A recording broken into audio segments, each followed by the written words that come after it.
It's clear immigration is the hot-button issue for Republicans, as Donald Trump has proposed increasingly drastic plans to deport undocumented migrants. Kamala Harris has proposed reviving a bipartisan border bill, which would add more immigration officers and judges. The question is, which plan are voters drawn to? Here and Now reporter Nathan Denzine has more. Please rise for our national anthem. Republicans are ramping up attacks on Democratic immigration policies as Election Day draws closer. If you think about it, only a mentally disabled person could have allowed this to happen to our country. Anybody would know this. Over 8.5 million people have been encountered at the southern border since 2021, about 6 million more than during the Trump administration. Republicans say those immigrants are taking jobs, committing crime, and bringing illicit drugs into the country, a point Trump underscored at a campaign stop in Prairie du Chien. They make our criminals look like babies. These are stone-cold killers. They'll walk into your kitchen, they'll cut your throat. These people are animals. Now they'll say, oh, that's a terrible thing for him to say. No, these people are animals. That rhetoric is dangerous not only to people at the border, but to immigrants that are already here. Representative Chris Sinicki represents South Milwaukee in the state assembly and is also the party chair for the Milwaukee County Democrats. When I watch the news and I see these families, these mothers with their children walking hundreds of miles to get to the border, they're doing it for a reason. The lives of people in many countries like Venezuela, Nicaragua, their lives have become almost intolerable. Benjamin Marquez is a political scientist at UW-Madison with a focus on immigration and Latino populations. The native-born population has always reacted very negatively to large numbers of immigrants coming to the United States. I mean, it's gotten to the point now where you're walking down the street and you see people say, oh, he's got brown skin. I don't trust this man. So they tend to be people of color. The threat is seen as more intense, as more consequential for the fate of the nation. That became particularly clear when Donald Trump falsely claimed Haitian immigrants were eating pets in Springfield, Ohio during the presidential debate. They're eating the pets of the people that live there. Even though these accusations have no basis in fact, it flies politically. I don't think it's racist to hear directly from American citizens about the concerns that they might have, not whether it's true or not. Hilario Deleon is the party chair for the Milwaukee County Republicans. He says concerns over immigration come up frequently when he is out in the community. This isn't something that people are just making up, or they're just, you know what, I'm just going to roll out of bed and I'm going to just go out there and just blast this entire group of people that are coming in. Polls have shown that Republicans are likely to be much more concerned about immigration than Democrats.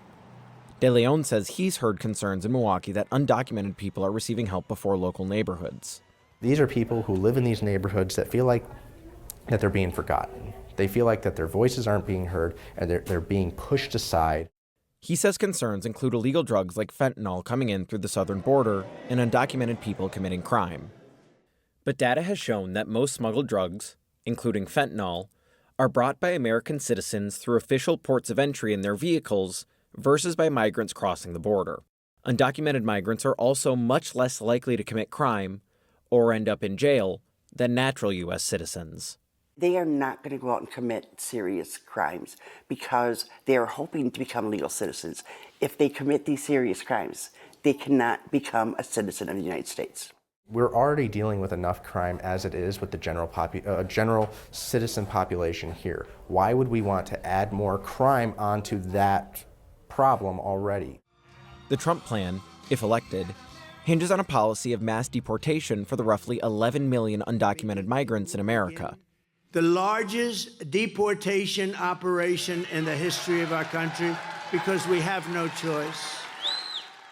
I don't think many people have given serious thought to what it would take to deport 11 million people.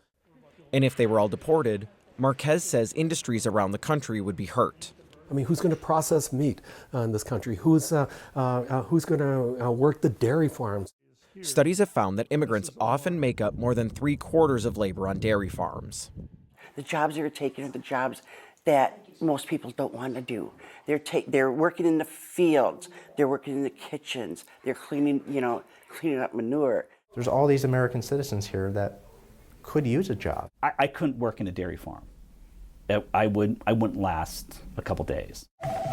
Davron Odorchek is an immigration attorney who works on asylum cases. He says Republican rhetoric has been an issue for some time. I'm seeing on one side this intense hate. I don't know how else to put it. But he also says he hasn't seen much action taken by Democrats. They see things more through electoral lens of we need to get people excited. Odorchek pointed to a new Biden administration rule that would allow non-citizen spouses and children to stay in America. That policy was implemented in late August. My question is, to the Democrats, is why did you enact this in the summer of an election year? Why wasn't this enacted within the first week of your administration? He says there's a fundamental misunderstanding about how our border and asylum process work, which leads to unproductive political debates. I don't think that folks truly realize that, how difficult it is to be granted asylum. In order to be granted asylum, you have to prove to a judge your situation fits a very narrow definition of why you can't go back to your home country. In the interim, federal law allows asylum seekers a temporary status to remain in the U.S. But even scheduling an appointment with a judge takes years. Earlier this week, I was at the Chicago Asylum Office for an interview. That application was filed in April of 2016. So 8.5 years. In January, a bipartisan border bill proposed adding 4,300 asylum officers and 100 immigration judges to ease waits. But Trump came out in opposition to the bill, and it was never passed into law. But I would have never voted for that bill. It was so bad.